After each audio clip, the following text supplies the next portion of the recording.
I can bet they are not feeling this kind of stuff. So Fanny goes first ban right here, right now. Navaria, from the other hand. I would like to hear your thoughts about Navaria. I don't really believe she's that competitive to get banned from the first ban, but that's just my opinion. I mean, I get it, it's new hero. I get the vision stuff, yes. But what if you don't use her ultimate? Like, what if you don't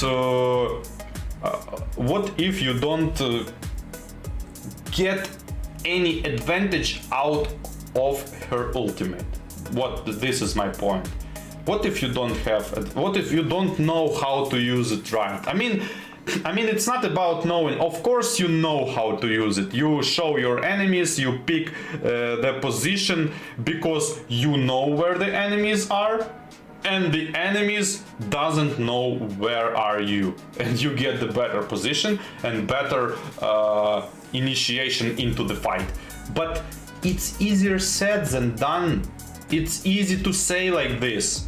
If it would be the case, we would see like Yisun Shin all over the place, like Leslie, like we saw Wizard from the Dev just flashing with his ultimate, just tapping it. He's not shooting, he's tapping just to show the enemy very, very fast and not showing his position. So very smart usage. Like, from the first glance it's kind of dumb thing to do, but when you think about it deeply, it's actually very smart, because it's using Leslie ultimate as Yisun Shin, as Navaria ultimate.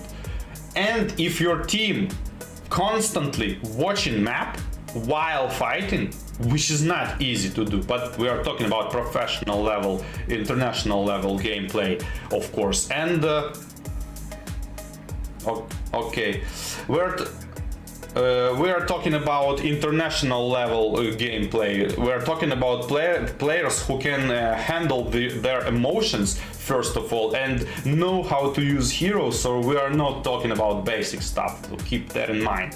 So from this point of view, yes, Navaria can be useful, but like for the first ban, I would like to have the Navaria at least somebody use it. At least me enjoying the show, how they gonna use it, because it's like pretty hard. Like she need to snowball to have the damage.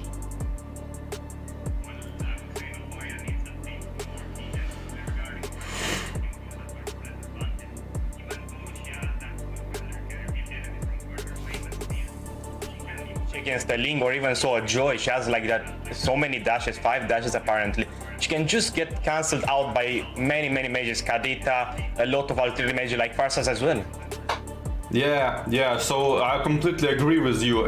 This is like more positioning gameplay. So the idea is you need to reveal your enemies, so you need to have vision. Because of that vision, you need to have good position.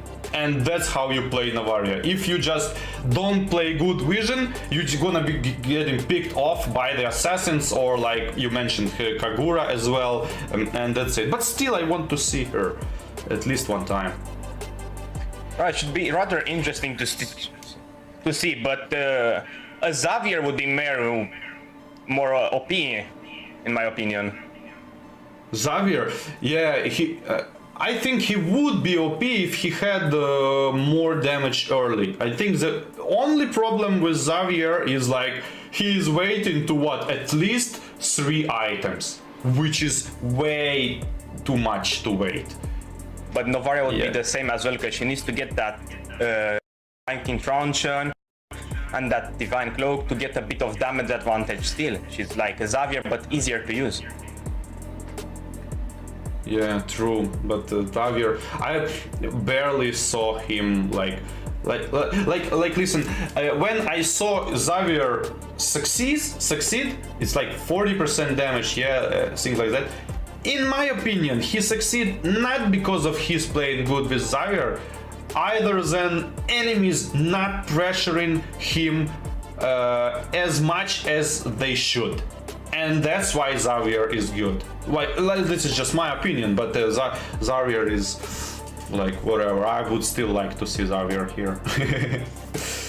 Even so, both of these mages have a lot of range and can just like invade the jungle, can get that blue buff, that red buff invade, maybe with that quick snipe on them. Even so, in the early game, Novaria would be more useful towards that. She has a bit more damage than the Retribution, if I'm not mistaken, and she can claim that blue buff and get that rotation faster. She can get that movement speed and that 5% cooldown reduction from that blue buff, and she's gonna be easier to play around with. Yeah, maybe. I didn't saw her though. No, always banned. Nobody picks her. I was thinking about, is it a valid strategy? Like imagine Novaria's second skill, like snipe plus flame shot into the buff still. Is it a valid strategy? I was thinking about damage output. It might be much higher than retribution. It would be around 1,300 and something in the early game. Level 2 speaking, maybe you clear that level, the first wave to get a level 2 advantage. Maybe the jungler started out on red for the rotation. But yeah, it could be possible. Yeah, I would like to see that. When we was playing M3 with the team, Lil had pretty good strategy with Phoebus.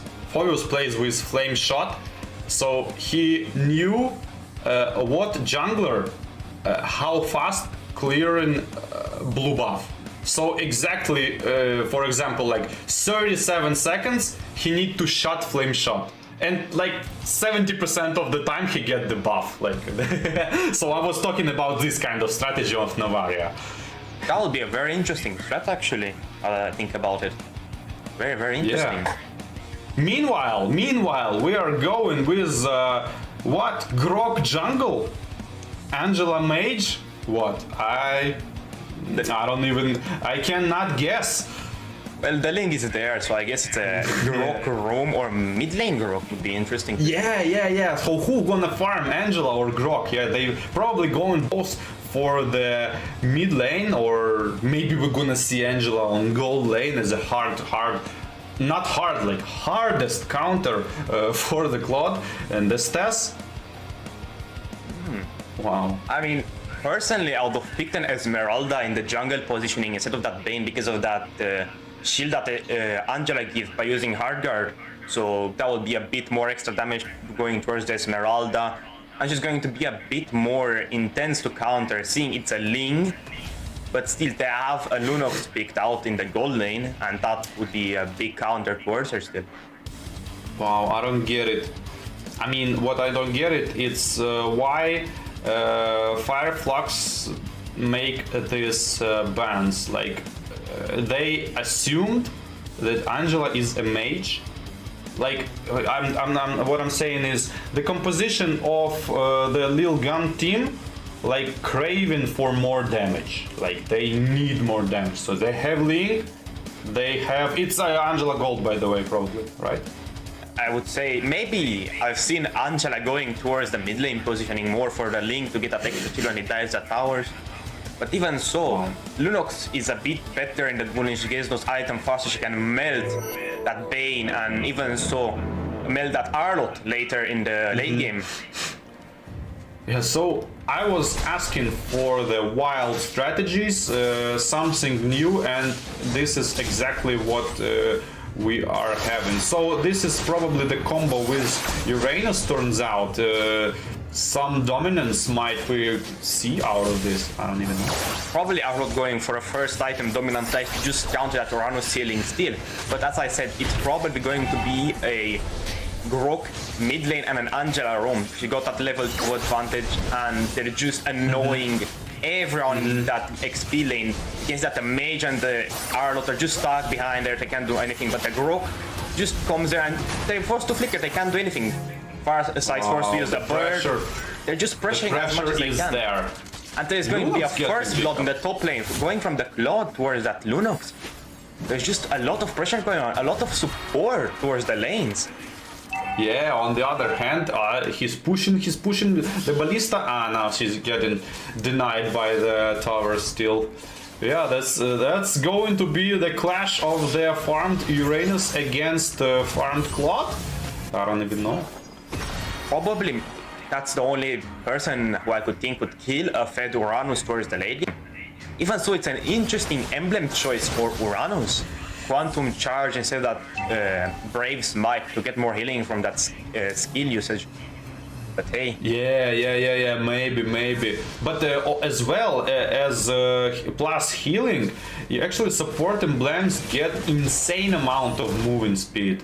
Like very big amount of the biggest you can get from the support emblems movement speed. And if you get 1 point into extra movement speed, imagine like sprint on top of it ultimate, and it's unstoppable Uranus. They can't chase you or you can't escape them. But still, yeah, but still a problem. Late game, Uranus late game, not that big. And we're going to see the Angela going into hard guard on top of the Uranus, poking out that Arlott, but Arthur gets the stun on Uranus. Maybe he's going to do the final slash to drag him into tower, but no. Nice. He gets stunned by the Angela, and that's when Grok comes in and takes the life of Arlott. We can see that the Ling goes into the Tempest Blaze, gets a kill on the support Estes, and that just leaves the Bane running away from his own jungle, not being able to do anything. Even so, the Farsa is there to support him. The Ling may be trying to go for a quick invade, but he doesn't have that retribution yet, but Bane doesn't have it also. We're seeing that the Bane is very low, the Uranus is there, the Arlott is there, but still, they have a bit more pressure-sided team composition. Look at the gold lane though, even though Lunox did die at the first level, she still pressures the lane. Still force Claude to get in back under the turret and clear the minions under the turret. And that's exactly what you wanna do if you play aggressive. You always want to clear first and make your enemy on the heels, as I say.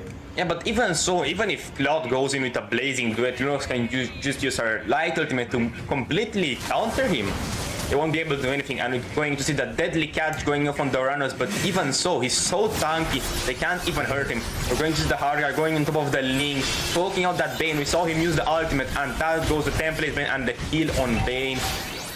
But even so, look at the pressure towards that XP lane. In the top lane, it's just a simple game. It's a Cloud versus Lunox. Both of them are very offensive, but we're going to see the better airstrike going on.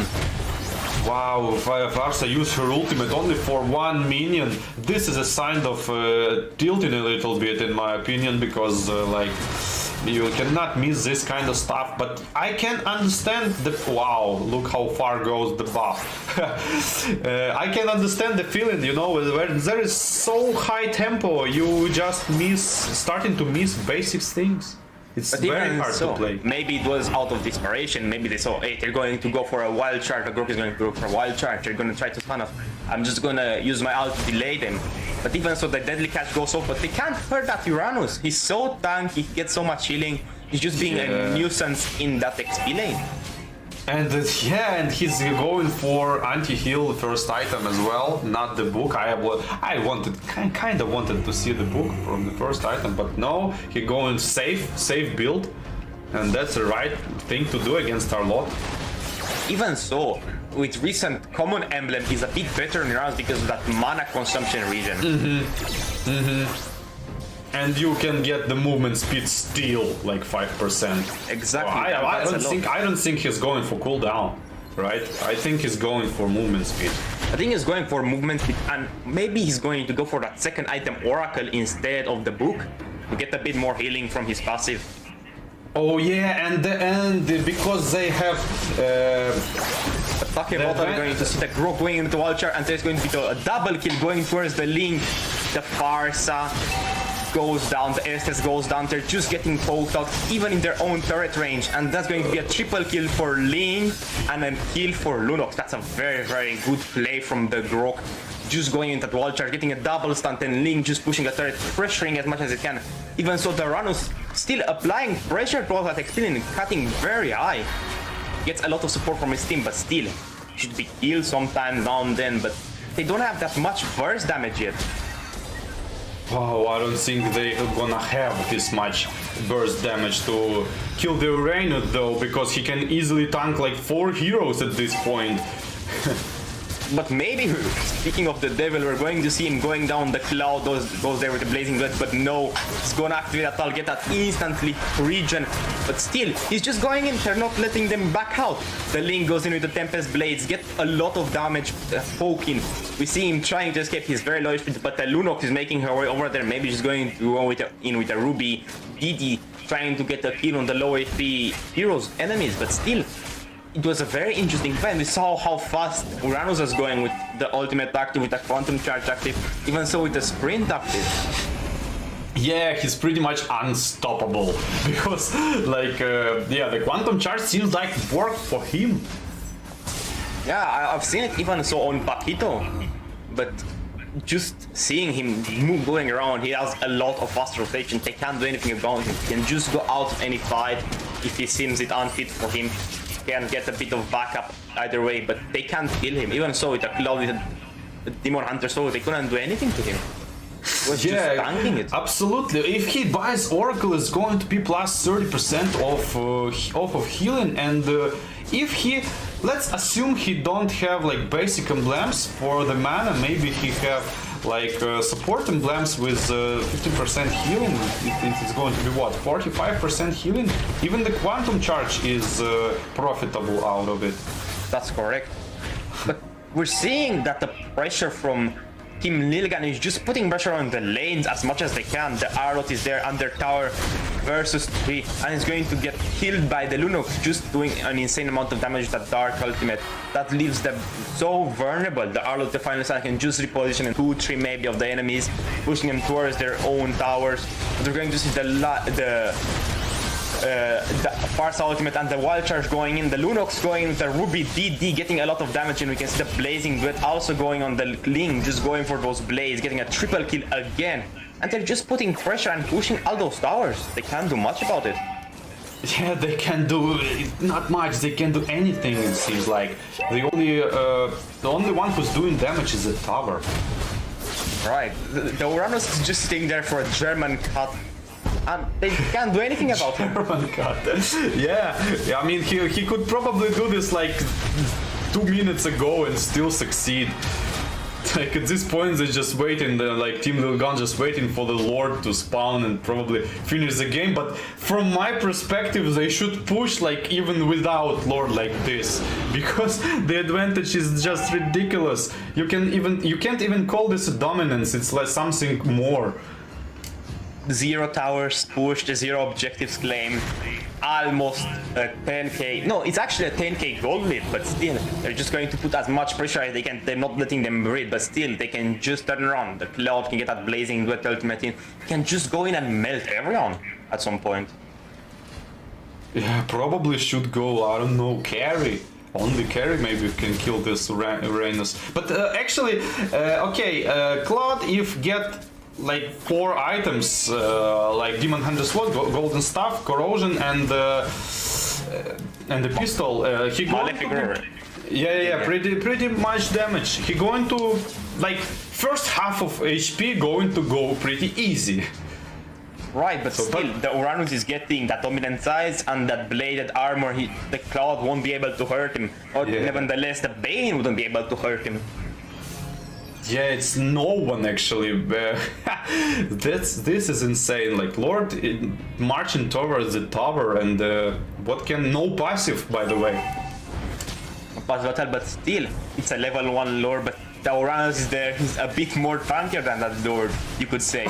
They can't even do anything about him. If he had the stun right now, Uranus would be at the top of the peaks in the XP lane. But we're talking about, and Gro goes in with the Vulture, but he misses it still. The Farsa goes in with a Feather Airstrike. They're trying to poke out from the base, but the Lord is still there. We're seeing the Link trying to escape, but the Uranus is still there, up and alive, just roaming about, and they're pushing that turret. Even so, now they're forced to back out a little. Yeah, didn't quite go for the throne. Maybe throne was a good idea at this point. I mean, maybe Uranus could have like what, like 5 basic attacks, because Throne was like on 10% HP. Maybe he could push, but I don't think they actually, like, you know what I think? For this kind of advantage, like they paid 12 or 14k gold, they should push at least all 3 turrets, not only 1. I mean, they should continue pushing right now. Maybe if they sync the waves a little bit better, leave that Lord as a distraction and pushing the top lane and the mid lane turret will be more profitable, considering that mid lane has the fastest minion travel time. They kind of like wanted to initiate good fight, make fast kills and end the game, like right here, right now. But like general rule of thumb, you don't go for one lane. It's like rarely. I mean, it's my rule, but you don't go for one lane. You just make a steady approach. No, I agree with you. It would be a waste. Those minions are a bit tankier and you can just push the turrets even if the enemies are trying to kill them. You can get the 2-3 turrets down. Even so, the Ling has a very fast push potential. He has that corrosion side and he has that endless battle. He can just push a bit more. Let's wait and see. I don't think as though that Flux Impunity can come back from this. It's just a little impatient moment from the team Lilgun, and I don't think it's enough though to recover for Flux Impunity. No, I don't think so, but even so, talking about that, the level 2 lord, that advanced lord is going to march down in a few seconds, and that just leaves the Lunox to go in, get a lot of damage and go with a light ult. Just poke them out, bait their ultimates out, that Feather Airstrike that can be able to defend all of those minions, even so counter maybe the Ling, the Angela. But what I would like to see is the Grok going in for a wild charge directly on the Nexus. Yeah, maybe, or maybe throw a good wall in between of top and bot tower and land a good ult there, because it's pretty hard to land actually. Good ult, yeah, for the throne. Last time he did exactly this thing. But talking about that, the Feather Airstrike goes on a second too fast, I would say. Maybe they should wait for the Lord to get in the base itself, but no, talking about that, the blazing wet goes off, but still, they can't hurt as much as possible. The Lord is just merging down the base, they're targeting in the base, all of them, and it's going to be a GG for Team Lilgun. Wow, they just zerged down the enemy team. Because, like, this is the situation where 10k gold advantage shines, I guess. You just can do these things, like absolutely like way too aggressive things. Like he just jump in and stun and like, I don't know, face roll. Do you have this term? It's like you press all buttons and just win. I mean, you could say that, but even so, I think Job, even those blades of Tempest Blade, he was getting triple kill after triple kill. Yeah, and the Estus ultimate won't help at that point. Won't stop him. Maybe he's going for probably the Blade of Despair. I was thinking about physical anti-heal, but yeah, you don't need that still, because a Grok good initiation 2 times, just as you said.